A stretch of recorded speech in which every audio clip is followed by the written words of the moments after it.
السلام علیکم ناظرین، میں ہوں پاکستانی جٹ۔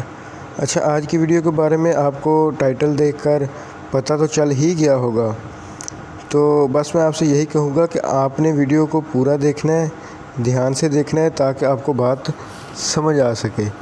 تو چلیے پھر شروع کرتے ہیں۔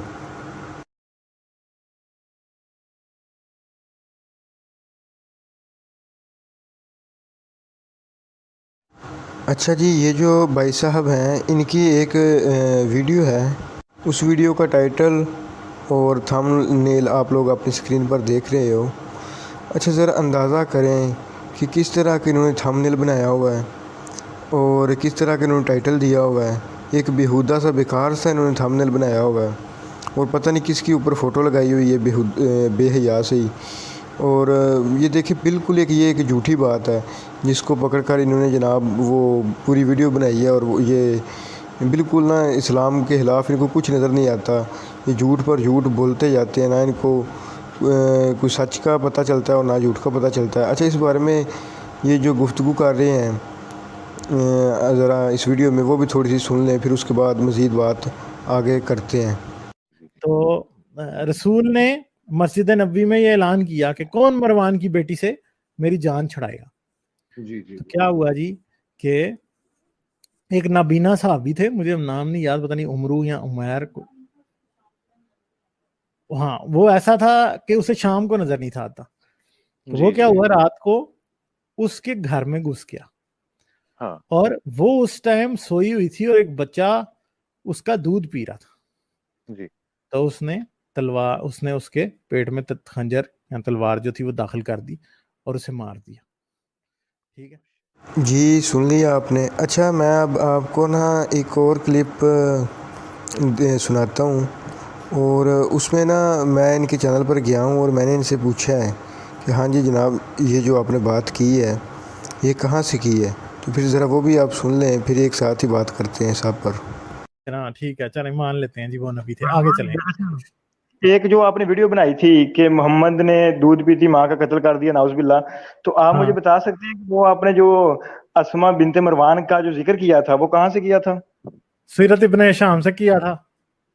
نہیں، آپ مجھے بتائیں نا، اس کا جو راوی ہے الواقدی، جو راوی راوی شاوی کو چھوڑو نا، وہ سیرت ابن ہشام میں لکھا ہے۔ جی، سن لیا آپ نے، انہوں نے کہا کہ یہ سیرت ابن ہشام میں لکھا ہوا ہے، اور سیرت ابن ہشام اصل میں سیرت ابن اسحاق ہی ہے۔ اچھا، جب میں نے راوی کی بات کی تو کہا نہیں چھوڑو راوی کو چھوڑو، راوی کے تو سارا مسئلہ ہے۔ وہ جو راوی ہے الواقدی، وہ ایک کذاب راوی ہے، اس کو بہت بڑے بڑے اماموں نے کذاب کہا ہے، لیکن انہوں نے اس بات پر تو آنا نہیں، کہا راوی کو چھوڑو۔ اور اچھا، اس معاملے میں جب میں نے حارث سے بات کی تو ذرا اس کا بھی آپ موقف سن لیں، میں آپ کو وہ کلپ سنواتا ہوں، تو اس کے بعد پھر میں آپ کو وہ تمام جو امام جنہوں نے اس راوی کو جھوٹا کہا ہے اور جو اس حدیث کی چین ہے وہ بھی منقطع ہے، اس بارے میں بھی بتاتا ہوں۔ پہلے آپ یہ تھوڑا سا کلپ سن لیں تاکہ ساتھ ہی یہ والا اس کا بھی معاملہ کلیئر ہو جائے۔ اسلام سے کوئی تعلق نہیں ہے، ایک بات تو یہ ہے، اسلام سے ہے تعلق۔ آسما بنت مروان کی جو بات ہے اس کو بھی تمام جتنے امام ہیں وہ اس کو کذاب راوی کہتے ہیں۔ کتنے ریسرچ میں مجھے آپ کو یاد ہوگا، ابھی آپ نے فریش ریسرچ کی ہے، مجھے بتائیں کتنے امام اس کو جھٹلاتے ہیں؟ ابھی آپ نے ریسرچ ابھی فریش کی 13-14 امام ہیں اچھا جو اس کو کذاب راوی کہتے ہیں۔ اچھا، جب میں نے ان سے بات کی اور میں نے ان کو بتایا کہ امت مسلمہ کے تقریباً 15 امام بنتے ہیں جو کہ بڑے امام ہیں جنہوں نے جٹلایا اس کو، اور اس جو الواقدی راوی ہے اس کو جھوٹا اور کذاب کہا ہے، تو پھر دیکھیں یہ کیا کہتے ہیں۔ آپ کا اگر سوچنے کا انداز ٹھیک ہو تو میں آپ کو اپنے سوچنے کے انداز سے بتا رہا ہوں کہ آپ 13 اماموں کا اگر بتا رہے ہو کہ آپ نے نام دیکھے ہوں گے، فلانے امام نے اس کو کیا، فلانے امام نے اس کو نہیں کیا، تو میں آپ کو آنیسٹلی بتا رہا ہوں بہت سارے ایسے امام بھی ہوں گے جنہوں نے کہا ہوگا ہاں یہ صحیح ہے۔ کس نے کہا ہے سر؟ وہ اگر مجھے نہیں پتا نا، میں آپ کو ویسے میں یہی تو آپ کو بتا رہا ہوں، لاجک کا فائدہ کیا ہوتا ہے، میں آپ کو یہی تو بتا رہا ہوں، مجھے نہیں پتا کہ کہا ہے کہ نہیں کہا، میں آپ کو دعوے کے ساتھ کہہ رہا ہوں بہت سارے امام ہوں گے جنہوں نے کہا ہوگا ہاں یہ بات سچ ہے، پھر کیا کریں گے؟ دیکھیں، ہمارے جو مین امام ہیں، امام بخاری، امام مسلم، امام شافعی، ان سب نے اس کو کذاب کہا ہے۔ جس کی اتھینٹک کتابیں ہیں حدیث کی, ہم تو ان کی بات مانیں گے نا. تو اگر آپ کہہ رہے ہیں باقیوں کی کیوں نہیں مانو گے؟ کیونکہ آپ سنی گھر میں پیدا ہوئے اس لیے. نہیں سنی گھر میں نہیں سر, آپ اگر کہہ رہے ہیں کہ اس کو کسی امام نے ٹھیک کہا ہے تو آپ کو وہ دکھانا پڑے گا نا کہ فلاں بڑا امام جو ہے. میں دکھا دوں گا اگلی دفعہ جب آپ آئیں گے, میں ریسرچ کر کے آپ کو دکھا دوں گا جنہوں نے کہا. میں تو جی دیکھا آپ نے, جب میں نے کہا کہ اگر کوئی امام اس کو ٹھیک کہتے ہیں تو آپ مجھے دکھا دیں کہ بھائی فلاں امام اس کو ٹھیک کہتے ہیں, لیکن دکھانا انہوں نے کہاں سے تھا, کسی نے ان کو ٹھیک کہا ہو تو یہ دکھائے نا. تقریباً جتنے بڑے امام ہیں, امام بخاری ہو گئے, امام شافعی ہو گئے, امام ابو داؤد ہو گئے, جتنے بڑے امام ہیں, امام ناصر البانی جو 1999 عیسوی میں فوت ہوئے ہیں, انہوں نے بھی اس کو جو ہے نا وہ کذاب راوی کہا ہے. اور اس کے باوجود یہ دیکھ لیں, یہ ان کو حدیث غلط ہے, ضعیف ہے, جھوٹی ہے, کوئی نہیں اس کو مانتا, لیکن اس کے باوجود یہ لوگ جان بوجھ کر اس طرح کی چیزوں کو اٹھا کر اسلام کو بدنام کر رہے ہیں. جان بوجھ کر یہ لوگ جھوٹ پر جھوٹ بولے جا رہے ہیں.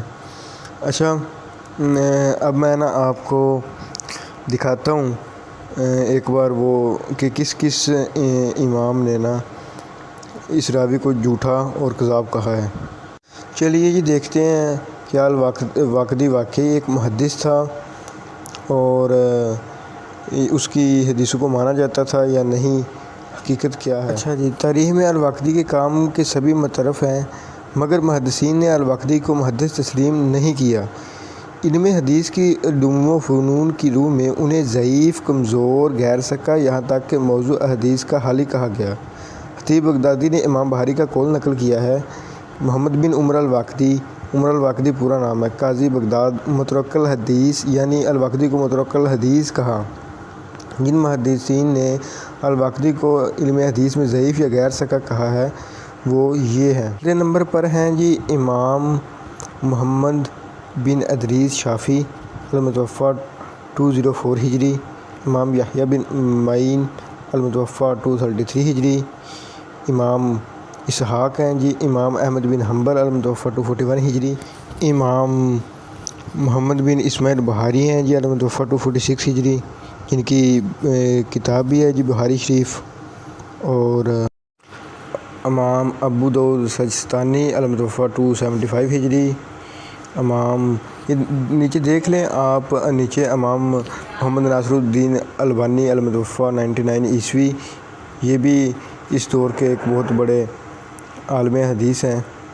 اور واقعی کے بارے میں فیصلہ کن بات یہ ہے کہ تاریخ السیر میں امام و حجت ہیں جبکہ حدیث میں ضعیف ہیں. جی تو آپ نے دیکھ لیا تمام اماموں کا فتویٰ بھی. میرے خیال سے مجھے اب زیادہ کچھ کہنے کی ضرورت نہیں ہے, چیزیں بڑی واضح ہو گئی ہیں. اور یہ جو ہمارے ایتھیسٹ بھائی ہیں جن کو شرم نہیں آتی جھوٹ بولتے ہوئے کہ کچھ تھوڑی سی شرم ہی کر لیں, تو ان کا جو کلیم تھا کہ آپ صلی اللہ علیہ وسلم نے اسماء بنت مروان کو قتل کروایا اور اس کا چھوٹا بچہ تھا دودھ پیتا ہوا, اس کا بھی جو ہے وہ لحاظ نہیں کیا نعوذ باللہ, یعنی کہ رحم دلی نہیں دکھائی. تو میرا بھائی میں آپ لوگوں کو بتانا چاہتا ہوں کہ ہمارے نبی تو حد سے زیادہ رحم دل تھے. آپ لوگ تو جان بوجھ کر یہ حدیثیں اس طرح کی اٹھا کے لاتے ہو.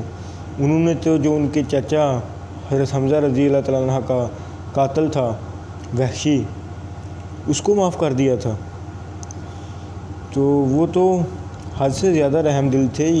یہ آپ لوگ جان بوجھ کر اس طرح کی جھوٹی حدیثیں اٹھاتے ہو اور پھر اس پر ویڈیوز بناتے ہو اور پھر اس کو صحیح کہہ کر اسلام کو بدنام کرتے ہو. آپ لوگوں کو اتنی بھی شرم نہیں آتی کہ چلو ہم یہی کہہ دیں کہ کچھ لوگ اس کو ٹھیک کہتے ہیں, کچھ غلط کہتے ہیں, یا ضعیف ہی کہہ دیں یا غلطی کہہ دیں. آپ لوگ اس کو ضعیف حدیث کو اٹھا کر, غلط حدیث کو اٹھا کر جناب آپ وہ اس پر پورے اسلام کو ہی آپ جھوٹا کہہ دیتے ہو, اور جب آپ لوگوں سے جا کر بات کی جائے تو پھر آپ لوگ غصے میں آ جاتے ہو. ویسے تو آپ لوگ ہمیں درس دیتے ہو امن کا, لیکن حقیقت کچھ اور ہے. ویسے تو آپ لوگ خود کو بڑا سچا ظاہر کرتے ہو, لیکن حقیقت کچھ اور ہے. تو میں یہی کہوں گا ان دونوں سے کہ آپ لوگ مسلمانوں سے معافی مانگو کم از کم اپنی اس حرکت پر جو آپ لوگوں نے کی ہے. جو بات ہے ہی نہیں اور ایسی بے شمار حرکتیں یہ کرتے ہیں، ان میں شرم ہی نہیں ہے، کہاں انہوں نے معافی مانگنی ہے۔ تو انشاءاللہ میں نے یہ چینل بنایا ہے، تو اس پر اس طرح کی ویڈیوز آتی رہیں گی، ان کو میں ایکسپوز کرتا رہوں گا، لوگوں تک سچائی سامنے لے کر آتا رہوں گا۔ اور باقی وہ رہ گیا چین منقطع والا حوالہ، تو وہ پھر ویڈیو زیادہ لمبی ہو جانی ہے، اگر وہ حوالہ بھی ابھی میں نے اس ویڈیو میں دیا تو وہ پھر کبھی صحیح۔ اور باقی آپ لوگوں نے دیکھ ہی لیا، جب میں نے ان سے جا کے پوچھا کہ بھائی راوی کے بارے میں بات کرو، تو یہ کیسے دونوں بھاگے اس بات سے، کیونکہ ان کو پتہ تھا یہ جھوٹے ہیں۔ اور باقی آپ لوگوں سے میں ریکویسٹ کروں گا کہ آپ لوگ پلیز اس ویڈیو کو بھی، اور جو باقی چینل ہیں جو ان کے خلاف کام کر رہے ہیں، جتنے ہمارے مسلمان بھائی ہیں، ان کو لائک کریں، شیئر کریں، سبسکرائب کریں، تاکہ ہماری آواز زیادہ لوگوں تک پہنچے، اور ان لوگوں کو جو ہے نا وہ ان لوگوں کا جو فتنہ ہے وہ روکا جا سکے۔ اور باقی ویڈیوز آتی رہیں گی، اور ان کو میں انشاءاللہ اب ایکسپوز کرنا شروع کیا ہے، اور یہ میں کرتا رہوں گا۔